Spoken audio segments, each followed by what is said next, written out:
What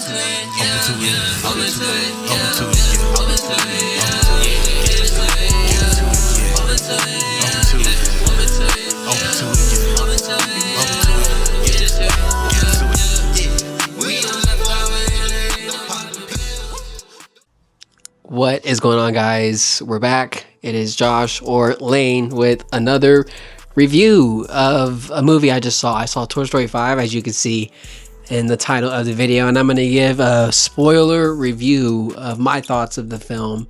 But obviously, before we get into it, this video is sponsored by Josh and Josh. You guys should go check out our full music discography at JoshandJosh.bandcamp.com.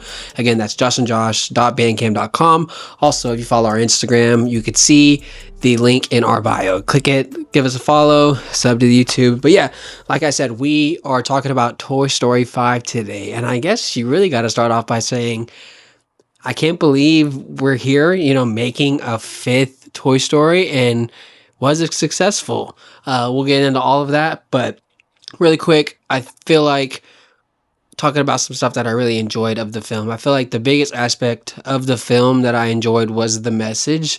I feel like bringing technology in to the whole plot surrounding playtime and with toys, I believe was really well done, especially with today's kids. I kept talking to my roommate about this coming out of it, but like, social interaction has dipped down so much because of tablets and screen time. I feel like going in that direction was definitely a positive. I thought it was super cool that they brought in like the iPad, Lily Pad, but really well done. I feel like that was probably my favorite thing about the film. Another positive, I think, surrounding Jessie and her being, kind of the main character of this film, I feel like was a great, swing, because we only got a little bit of Jessie's story from Toy Story 2, and this film kind of picks up from what we've already known, of her past relationship with her kid, Emily, and being left, from lack of being played with. Emily she played with her in the beginning, and then as she got older, she got more interested in, more teenage things, and she just didn't play with toys anymore. And that really transitioned to her not getting played with. And as you see in the end of Toy Story 2, she got donated.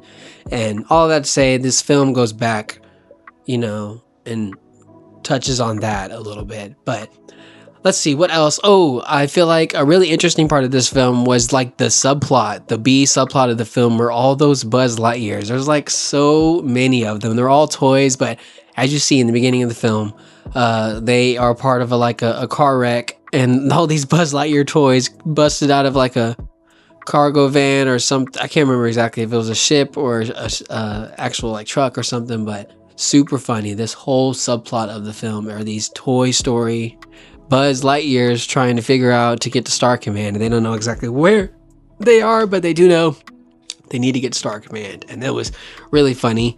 But the main plot of the film, like I said, is just surrounding technology, and really just a quick synopsis of the film, a quick rundown. So Bonnie, is a different kid. She loves playing. She has a really bright imagination and loves playing with her toys, but as we come to see, she struggles to make friends, and that is also another big plot of the film, and that's what brings in Lily Pad or technology into the group, because before they even bought her a Lily Pad, Jessie is really sad because Bonnie doesn't know how to make friends, and she gets really shy and doesn't know what to say, and she ends up just getting, running off because she's scared and nervous. And Jessie decides, I'm going to try to, find another kid that would want to play with Bonnie, and she ends up going out of the house, but seeing all these kids on these tablets and being like completely like hypnotized of the technology and playing everything. And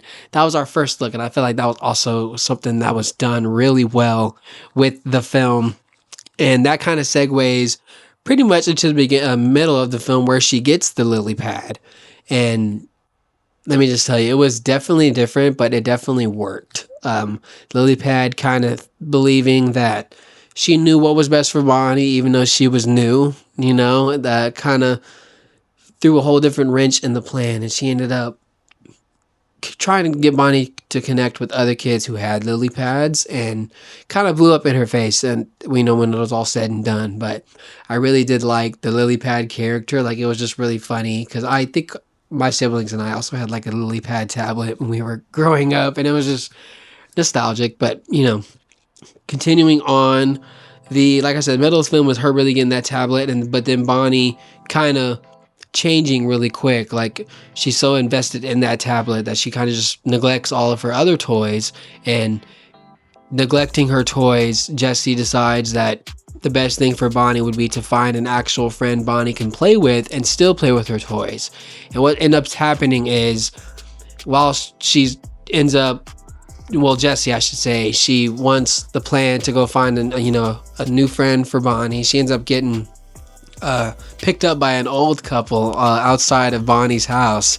And what they show you in the film is that, from Toy Story, Andy has their name on all of their feet, right? But in Jessie, she has like these spurs and like really long jeans on, but like on the inside flap, it's Emily's address, and that's her first kid. So this old lady picks up this Jessie doll and this Bullseye doll, and she was like, some kid dropped her toys, and she finds the old address. So Jessie gets shipped all the way back to Emily's, and she has a minor anxiety attack for being back there. But that segues into the middle/end of the film, and it's because this girl that lives there is going to end up being Bonnie's new friend. And it was just really cute, really well done. I think her name was Blaze, that was her name, but she was a country girl that loves horses, and also had a really big imagination when it came to playing with toys, and it was just really cute to see.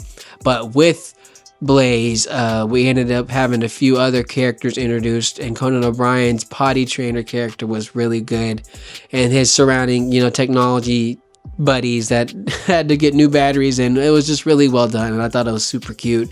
But this whole film highlighting the importance of how hard it is for some kids to make friends, I feel like was just really, really well done, because some kids just aren't that outgoing. Some kids are more timid and are shy, or just don't know how to hold a conversation, or just get nervous, and just don't know what to say some of the times. But this film really harped on the importance of having imagination and kids having the just experience of playing with toys, because playing with toys does help imagination, and it does build social skills, playing with other kids.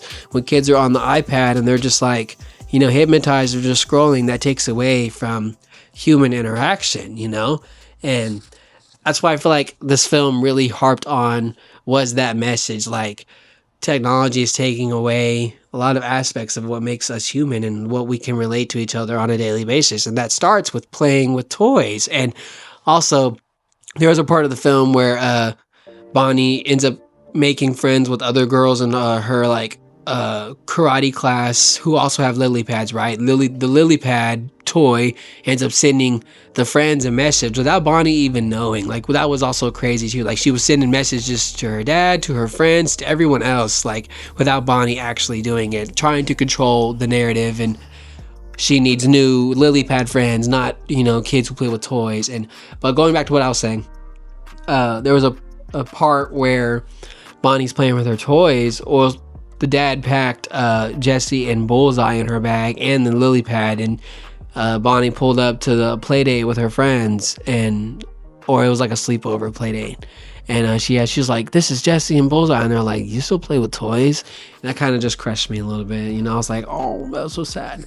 But segueing into the end of the film, the message is really Jessie kind of coming to terms with she was an early part of Emily's life, but also impactful, because the big ending, kind of last hooray of the film was Jessie goes to this old tree where there was a tire swing where her and Emily used to play, and she ends up digging up this old lunchbox of memories, and it turns out Emily grew up, had a daughter, and named the daughter Jessie, who was named after the toy. And it was just so sweet, literally had me tear up. And Jessie, finally just came to terms with, you're not going to be there for the kids their whole life, but you're going to be impactful for the moments that you are. And thought it was really beautifully done, super cute.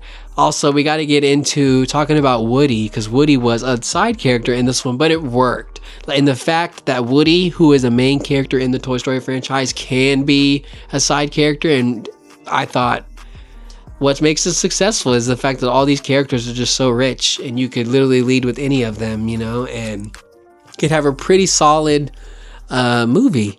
And that pretty much ties up the end of the film. They end up like coming to befriending the lily pad, because the lily pad ends up embarrassing Bonnie, and basically Bonnie just cries and is upset, and lily pad's like, oh my gosh, I'm gonna leave forever, I don't know what I was thinking. But Jesse ends up talking to lily pad with the other toys, and it was really cute because Woody helped, and Buzz is there. Buzz likes Jesse. That's another subplot of the film, is Buzz wants to ask Jesse to marry him, but he gets really nervous and just doesn't know the right time. And then the whole film happens. But in the end, which is so cute, Bonnie and her new friend Blaze end up playing together, and it's Buzz and Jesse's wedding. But then it takes a turn because somebody poisoned, something. But it was super cute. If you haven't seen Toy Story 4, it might not make that much sense, but you could still watch it. It's a standalone film for sure. But yeah, super cute. If I had to rank it in my Toy Story, so my rankings of all the Toy Stories, I think number 3 is my favorite. The number 2 is number 2. I would put 1 at 3, and then I would do 5 and then 4. 4 was good, but I just liked 5's message a little bit more with, the technology, and the whole point is to have human interaction that builds social skills while playing with toys. So that's what will be my ranks. Now, rating the film overall, I really struggle because it's not the best Toy Story, but the fact that it still was a good movie, I would give it 2 Joshes. So woo. I just thought it was really well done. Who knows? They might do a 6. They might not. I feel like they definitely will, but you got to get creative when it comes to storytelling. And the fact that they went with technology this route, I feel like was positive, or what made the film actually worth seeing, in my opinion. Because myself, along with probably a lot of you guys, grew up in an era of the beginning and the boom of technology. Because I remember cell phones not always being around, and, having Game Cubes and Game Boys, and I remember when I begged my parents for a Facebook or like a MySpace, like crazy stuff like that. But yeah, I'd give it 2 Joshes. You definitely should go see it if you haven't. If you can't see it in theaters, it'll definitely be coming to Disney Plus pretty soon. Definitely have to check it out, and let us know your rankings in the comments of the Toy Story films, if you've seen them all, if you haven't. But yeah, last but not least, I know you guys have been hearing the music in the background. You guys should go follow our music page at JoshandJosh.bandcamp.com. There is a link in the description. If you go to our Instagram at JoshandJoshMusic, our link is also in our bio. If you click on that link, you can listen to our full discography, everything we put out since college. It's awesome.